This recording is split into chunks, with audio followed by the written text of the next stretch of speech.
નમસ્કાર દોસ્તો, welcome back to સફર એન્ડ સ્વાદ. હું છું તમારો દોસ્ત મિનેશ ગજ્જર.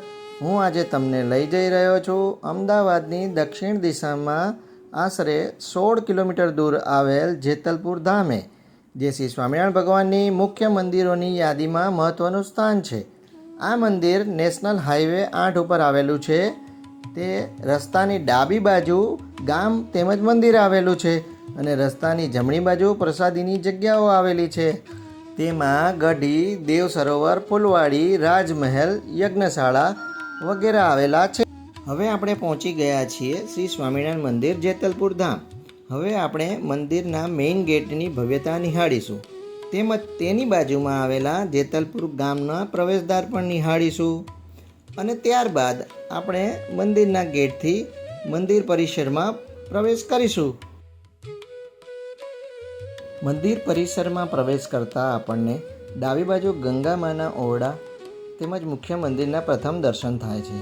તેમજ જમણી બાજુ સદગુરુ આનંદાનંદ સ્વામી સભા મંડપ તેમજ ગંગા માના રસોડું આવેલું છે. શ્રી સ્વામિનારાયણ ભગવાને આ ગામને પોતાની કર્મભૂમિ બનાવી છે.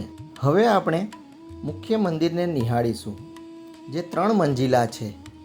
તેની ઉપર 3 મોટા શિખર આવેલા છે અને તેમાં આજુબાજુમાં દેવગણની મૂર્તિઓ મૂકવામાં આવી છે. શ્રી સ્વામિનારાયણ ભગવાને વિક્રમ સંવંત 1882ના ફાગણ વદ 8મના રોજ જેતલપુરમાં મંદિર કરાવ્યું હતું. આ મંદિર ભવ્ય અને વિશાળ અને બહુ જ સુંદર છે. હવે આપણે મંદિરમાં પ્રવેશ કરીશું અને પ્રથમ ડાબી બાજુ ગણેશજીની રિદ્ધિ સિદ્ધિ સહિત મૂર્તિના દર્શન કરીશું. ત્યારબાદ સામેની બાજુએ હનુમાનજીના દર્શન કરીશું.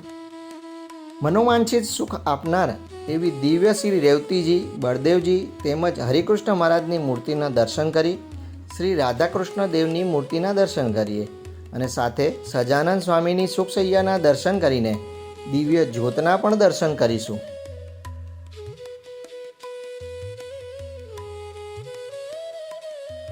ત્યારબાદ સમગ્ર મંદિરની દિવ્ય નક્કાશી તેમજ મંદિર પરિસરના દર્શન કરીને આગળ વધીશું.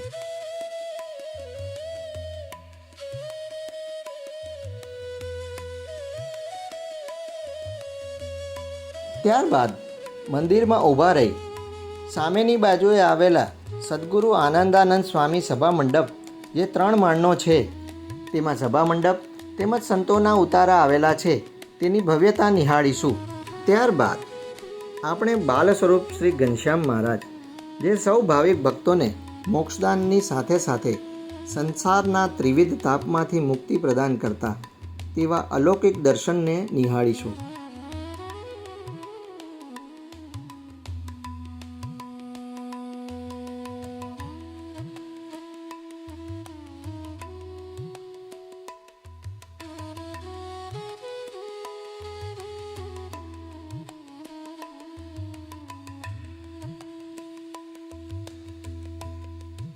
ત્યારબાદ જેમને સ્વયં ભગવાન માં કહીને બોલાવતા તેવા ગંગામાનું આ અતિ પ્રસાદીનું ઘર છે.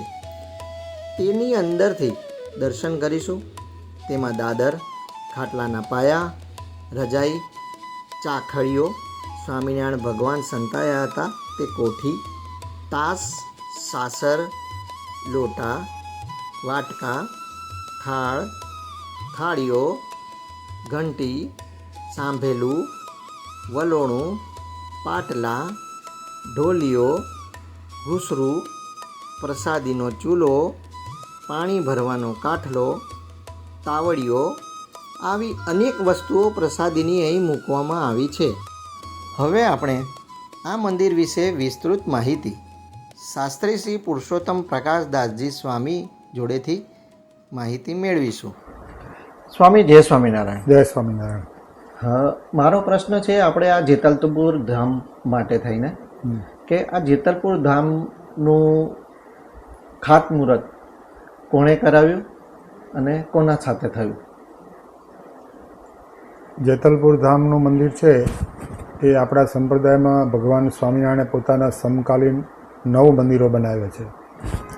એમાં સૌથી પહેલું અમદાવાદ અને પછી મૂળી, ભુજ, વડતાલ અને પછી જેતલપુર. એટલે નવધામમાં 5મા ક્રમે આ જેતલપુર મંદિરનું નિર્માણ થયેલું છે. મંદિરના નિર્માણ કરતા સદગુરુ આનંદાનંદ સ્વામી, જેમ કે કાલુપુરનું અમદાવાદનું પહેલું મંદિર બનાવ્યું એ આનંદાનંદ સ્વામી બનાવ્યું, પછી આનંદાનંદ સ્વામી બીજા નંબરનું મંદિર જેતલપુરનું બનાવ્યું છે.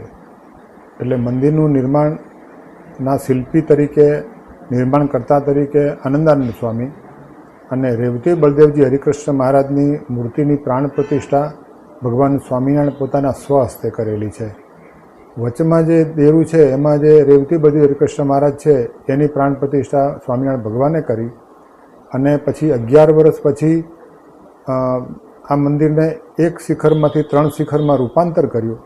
ત્યારે રાધા કૃષ્ણ દેવની જે મૂર્તિઓ છે એની પ્રાણ પ્રતિષ્ઠા આદિ આચાર્ય અયોધ્યા પ્રસાદજી મહારાજ શ્રી કરેલી છે. એવી રીતે આ મંદિર છે એ અહીંયા થયેલું છે. અને આ સંપ્રદાયના સંસ્થાપક સદગુરુ રામાનંદ સ્વામીએ પોતાની હયાતીમાં 18 સદાવ્રતો બનાવેલા હતા. તો 18 સદાવ્રતો પૈકીનું આ જેતલપુરમાં પણ એક સદાવ્રત હતું. અને ગંગામાં આ સદાવ્રતનું પોતે સંચાલન કરતા, રસોઈ બનાવીને ભૂખ્યાને જમાડતા. એવી રીતે આ સંપ્રદાયમાં 18 જે સદાવ્રત થાય એ પૈકીનું સદાવ્રત અહીંયા પણ હતું. અને એ સદાવ્રતમાં ભગવાન સ્વામિનારાયણ નીલકંઠ વર્ણી રૂપે જ્યારે અહીંથી પસાર થયા ત્યારે ગંગામાના એ સદાવ્રતમાં સ્વામિનારાયણ ભગવાન જમ્યા. અને એ વખતે સ્વામિનારાયણ ભગવાને ગંગામાને મા કહીને બોલાવ્યા અને ગંગામાએ નીલકંઠ વર્ણીને દીકરો કહીને બોલાવ્યા. ત્યારથી આ સંપ્રદાયના આ જેતલપુર ખાતે પાયા નખાયા.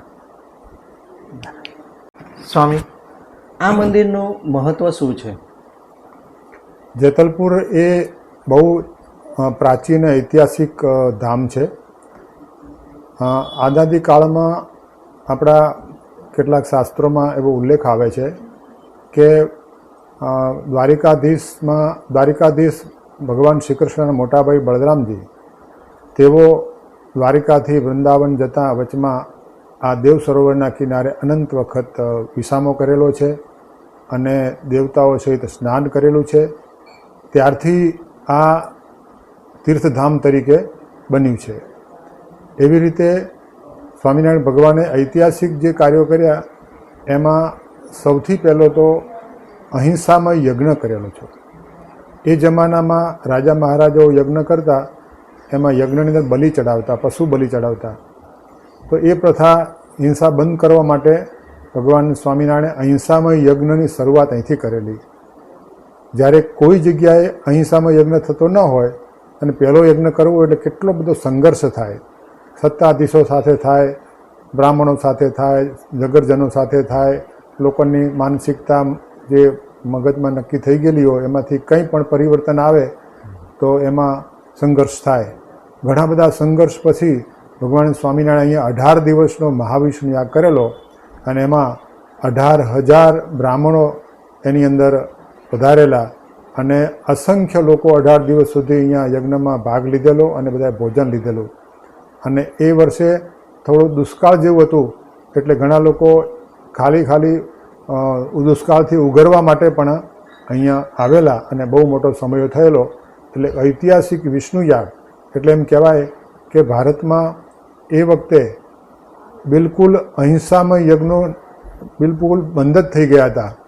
અને આવી આ જે અહિંસામય યજ્ઞોની જે પરંપરાને પુનર્જીવિત કરવા માટે ભગવાન સ્વામીના જેતલપુરને પસંદ કરેલું.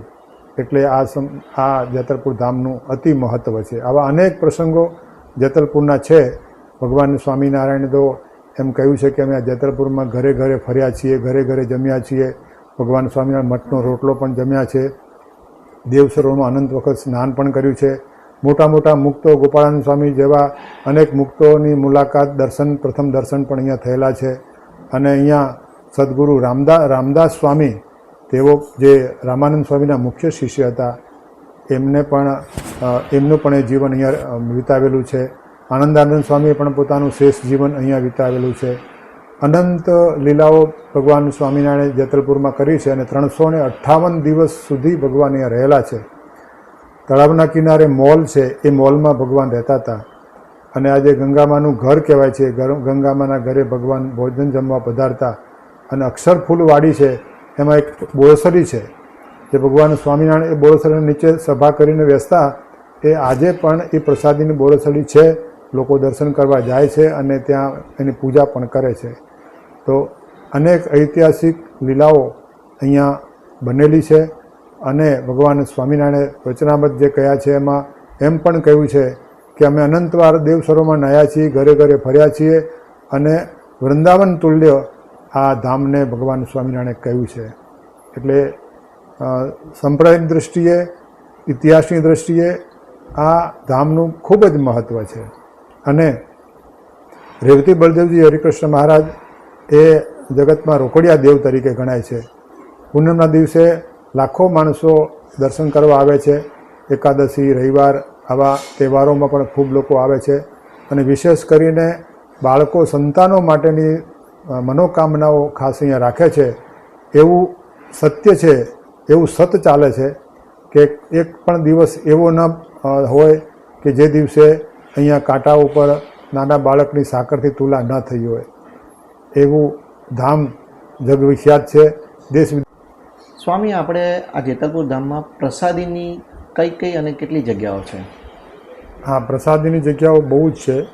એમાં સૌથી પહેલું તો આ મંદિર છે. મંદિર, મોટું મંદિર ધામ.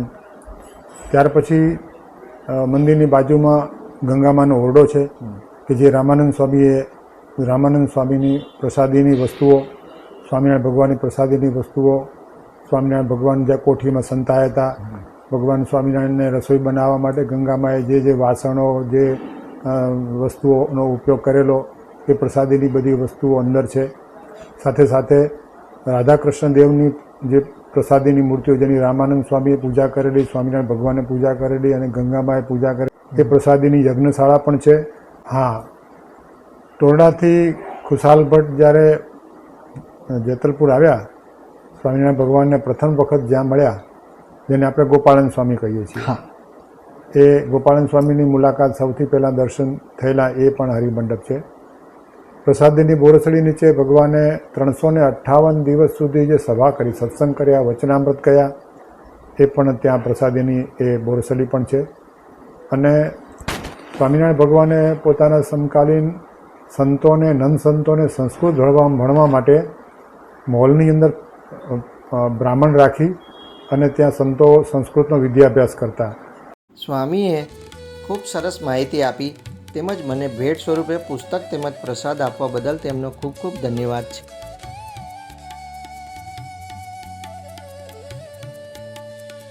હવે આપણે અંતમાં આ જગ્યામાં આવેલા સાહિત્ય કેન્દ્રની પણ મુલાકાત કરી લઈએ. આ જગ્યાએ સાહિત્ય મૂર્તિઓ, માળાઓ અને પૂજાની વિવિધ સામગ્રીઓ મળી રહે છે.